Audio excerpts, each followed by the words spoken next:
आज Doubtnut app download करें। Doubtnut पर अपने सभी गणित, रसायन विज्ञान, भौतिक विज्ञान और जीव विज्ञान के डाउट्स का करो सफाया। बस प्रश्न की फोटो खींचो, एक ही प्रश्न को क्रॉप करो और तुरंत वीडियो सोल्यूशन पाओ। अभी डाउनलोड करें। प्रश्न में दिया है कि 125 बूंदों को 200 वोल्ट के विभव तक आवेशित किया जाता है। अब इन बूंदों को मिला करके एक बड़ी बूंद हम बनाते हैं। इसके कारण इसके विभव तथा ऊर्जा में होने वाले परिवर्तन की गणना हमें इस प्रश्न में करनी है। तो हमें क्या दिया हुआ है, हमें सबसे पहले दिया हुआ है 125 बूंदें। 125 छोटी बूंदें होंगी, ठीक है, जिन्हें मिला करके एक बड़ी बूंद बनाया जाएगा। तो छोटी बूंद वहां पर है, और यदि हमने ये देखा कि 125 छोटी बूंदों को मिलाकर के एक बड़ी बूंद यदि बनाई जाती है, तो एक बड़ी जो बूंद है उसका जो आयतन है वो उन 125 छोटी बूंदों के आयतन को मिलकर के बनाया गया होगा। तो वो दोनों बराबर होंगे।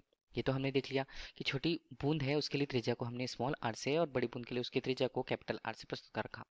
अब हम देखते हैं कि 125 छोटी बूंदों के लिए उनका आयतन क्या होगा। 125 हमने लिया, बूंद है मतलब उनका आयतन गोलीय रूप में 4/3 पाई, यहाँ पर स्मॉल आर के रूप में इसकी घात 3, और यहाँ पर मान बनते हैं 4/3 पाई कैपिटल आर की घात 3 के रूप में। 4/3 पाई 4/3 पाई यहाँ पर कटेंगे तो हमारे पास मान कितना आएगा, 125 आर की घात 3 के रूप में, और ये बनता है कैपिटल आर की घात 3 के रूप में। ठीक है, तो हमें आर का मान क्या मिलेगा। आर का मान हम देखते हैं, घात दोनों पक्षों में 1/3 हम कर देते हैं, तो इसका मान हमें मिलता है 5 स्मॉल आर के रूप में। तो हमें बड़ी बूंद के लिए उसके त्रिज्या और छोटी बूंद के लिए उसके त्रिज्या के भी संबंध मिल गया है। ठीक है, अब इसी संबंध से हम आगे के मानों को देखेंगे। पर आगे हमें मान को देखना है कि हम अब छोटी बूंद पर उसकी धारिता को देखेंगे। तो हमारे पास छोटी बूंद जो है, छोटी बूंद, तो उसके लिए उसकी धारिता को देखी जाएगी। धारिता को किससे व्यक्त करते हैं, सी आई से। यदि हमने उसे व्यक्त किया तो इसका मान क्या बनेगा, इसका मान बनेगा 4 पाई एप्सिलॉन नॉट, और जो उसकी त्रिज्या है स्मॉल आर के रूप में, ये हमारे पास बना। और यदि हम बड़ी बूंद की बात करें तो यहाँ पर हम लिख लेते हैं बड़ी बूंद के लिए। तो बड़ी बूंद के लिए उसकी धारिता को किससे प्रदर्शित किया जाएगा, सी एफ से हम प्रस्तुत करेंगे। उसका मान होगा 4 पाई एप्सिलॉन शून्य और कैपिटल आर के रूप में। देखिए ये दोनों मान तो हमें मिल गए हैं। अब हमें आवेश का परिमाण देखना होगा। तो आवेश का परिमाण क्रमशः फिर से हम देखेंगे छोटी बूंद पर। तो छोटी जो बूंद हमारे पास होगी उस पर आवेश का परिमाण यदि हमें देखना है, तो आवेश का परिमाण क्या होगा, क्यू आई के रूप में उसे व्यक्त करेंगे। उसका मान क्या होगा, उसका मान होगा यहाँ पर सी आई वी आई के रूप में।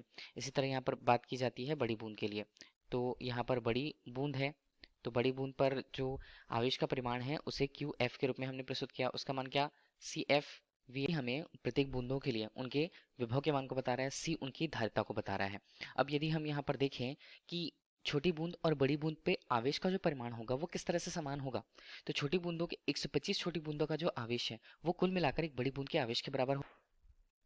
हम आवेश का परिमाण देखें तो उसे हमने क्या लिखा है, उसे हमने क्यू यहाँ पर एफ से व्यक्त किया हुआ है, जहाँ पर 125 छोटी बूंदों के लिए 125 और प्रत्येक छोटी बूंद के लिए उस पर उपस्थित आवेश क्यू आई के रूप में व्यक्त हुआ है। क्यू एफ और इनका मान यदि हम रखें तो सी एफ और वी एफ के रूप में इसका मान होंगे। और इसी तरह 125 बूंदों की बात करी जाती है तो प्रत्येक छोटी बूंद के लिए उसका मान सी आई वी आई के रूप में व्यक्त होगा। ठीक है, तो सी एफ हमें धारिता को बता रहा है, धारिता के परिमाण हमें मिल चुके हैं। उसे हम क्या लिखेंगे, देखिए ये बड़ी बूंद का है तो इसे हमने लिखा 4 पाई एप्सिलॉन शून्य कैपिटल आर के रूप में। वीएफ का मान जो हमें ज्ञात करना होगा, विभव का मान बड़ी बूंद पर, और 125 यहाँ पर छोटी बूंदें हैं तो उनकी संख्या सी आई की बात की जा रही है तो उसे हम 4 पाई एप्सिलॉन शून्य और स्मॉल आर से लिखेंगे। और वी आई की बात की जाती है तो वी आई हमें कितना दिया हुआ है, 200 वोल्ट दिया हुआ है प्रत्येक बूंद पर जो वोल्टेज या विभव का मान है। ठीक है, अब यहाँ पर हम देखें तो 4 पाई एप्सिलॉन शून्य 4 पाई एप्सिलॉन शून्य यहाँ पर कट जाएंगे। वीएफ का मान यदि हमें निकालना है तो वीएफ का मान यहाँ पर क्या होगा, 125 हमने लिया, यहाँ पर होता है आर, आर का मान स्मॉल आर के रूप में ये बनता है 200, और हमने यदि कैपिटल आर को यहाँ पर ला के रखा तो कैपिटल आर के लिए हमने संबंध क्या निकाला हुआ है, वो स्मॉल आर के साथ 5 आर के रूप में है। तो आर और आर यहाँ पर कटे, 5 और 5 के मान यहाँ पर कटेंगे तो 5 2 और 5 यहाँ पर पंचे। ठीक है, तो ये हमें मिल गया। तो एक 25 और इसको हमने हल किया तो 25 और ये कितना आता है, ये आता है 5000 वोल्ट के रूप में। तो हमें ये पता चल गया कि बड़ी बूंद पर जो विभव का मान होगा वो कितना होगा, वो 5000 वोल्ट होगा। इस तरह हमें आगे मान देखना। हम अब बात करेंगे ऊर्जा के लिए। तो सबसे पहले छोटी बूंद पर ऊर्जा या छोटी बूंद की ऊर्जा की बात की जाती है तो इसे हमने यू यहाँ पर आई के रूप में व्यक्त किया है। इसका मान क्या होगा, इसका मान होगा 1/2, हमने लिखा सी आई, और यहाँ पर बनता है वी आई का वर्ग। ठीक है, ये हमारे पास सूत्र हुआ। जो जो मान हमें पता है सब हम रख सकते हैं 1/2। यहाँ पर सी आई का मान बनता है 4 पाई यहाँ पर एप्सिलॉन नॉट के रूप में, स्मॉल आर यहाँ पर हम लिखेंगे। वी आई का मान हमने देख रखा था वो 200 था और हमने इसका कर दिया वर्ग। ठीक है, इसके लिए निकला है, प्रत्येक बूंद के लिए निकला है, लेकिन हमें 125 छोटी बूंदों के लिए कुल ऊर्जा चाहिए।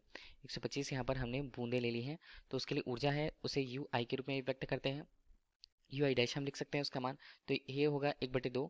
यहाँ पर हमने पहले लिख लिया 125 गुणा 4 पाई एप्सिलॉन 0 और यहाँ पर मान बनते हैं 200 और उसका क्या होगा, उसका होगा यहाँ पर वर्ग। ठीक है, तो ये हमें मिला और हम इसे ले लेते हैं फिलहाल समीकरण 1। अब बिल्कुल हम बात करेंगे बड़ी बूंद के लिए। बूंद के लिए उसकी ऊर्जा हम देखें तो उसका मान यूएफ से प्रस्तुत होगा, जिसका मान क्या होता है 1/2 यहाँ पर 2, यहाँ पर बनता है सी एफ और वी एफ और इसका होगा यहाँ पर वर्ग। जो मान हमें पता है फिर से, तो सी एफ का मान हमने क्या निकाल रखा है 4 पाई एप्सिलॉन 0 और ये कैपिटल आर के रूप में होगा। वी एफ का मान हमें मिला है 5000, तो 5000 हमने लिया और इसका हमने कर दिया वर्ग, तो ये हमें यूएफ के रूप में मान मिला हुआ है। इसे हम ले लेते हैं समीकरण 2। अब हम देखिए इन दोनों की तुलना करने वाले हैं, जैसा कि हमें ऊर्जा के लिए प्रश्न में कहा गया था, ऊर्जा में जो अनुपात है उसकी तुलना हमें करनी है। तो यहाँ पर समीकरण 1 और 2, इसका मान हम क्या देखेंगे, यूएफ बटे यू आई से इसके मान को हम देखेंगे। यूएफ बटे यू आई हमने कर रखा है, क्या मान होगा यहाँ पर 1/2 गुणा 4 पाई एप्सिलॉन 0 कैपिटल आर यहाँ पर मान बनेगा और ये बनता है 5000। इसे भी हमने 5000 डबल लिख लिया। ठीक है, इस तरह से हमने ऊपर तो लिख लिया, नीचे भी हमें यही मान लिखने हैं। ये क्या होता है यहाँ पर, इसका मान यहाँ पर बनता है 1/2 के रूप में, गुणा हमने किया 4 pi epsilon naught, small r यहाँ पर होगा और इनके मान 200 गुणा 200 और एक बात जो थी 125 बूंदों की, तो हमने 125 बूंद यहाँ पर बना दिए। तो ये हमने लिया, 2 काटे, 2 शून्य काटे, यहाँ पर भी 2 शून्य काटे, कुछ इस तरह से 4 पाई एप्सिलॉन 0 4 पाई एप्सिलॉन 0 1/2 को हमने काट रखा है। हम उसे क्या लिखेंगे, उसे हम लिखेंगे यू एफ बटे यू आई के रूप में। इसका मान हमें क्या मिलता है, ऊपर हमने मान देखा तो ये हमारे पास बनेगा 2500 और कैपिटल आर के रूप में, और नीचे हम उसके मान को देखें तो ये हमारे पास 200 के लिए 4 गुणा 125 और ये बनता है स्मॉल आर के रूप में। ठीक है, तो यहाँ पर हम देखते हैं ये हमारे पास बनता है 500, तो हमने यू एफ बटे यू आई का मान यहाँ पर क्या रखा, ऊपर हमने देखा तो 25 के साथ ये कटता है 5 के रूप में, तो 5 यहाँ पर, यहाँ बचेंगे आर और इसे हमने लिख दिया 5 स्मॉल आर के रूप में और यहाँ पर स्मॉल आर, यहाँ पर आर और आर के मान कटे, तो यू एफ बटे यू आई का मान हमारे पास कितना बना, ये हमारे पास बनता है 25। यही हमसे प्रश्न में पूछा गया था। ठीक है, कि इन दोनों में अनुपात का मान कितना होगा, तो हमारे पास इसका मान आता है यहाँ पर 25 के रूप में, ऊर्जाओं का अनुपात बड़ी बूंद और छोटी बूंद में। धन्यवाद।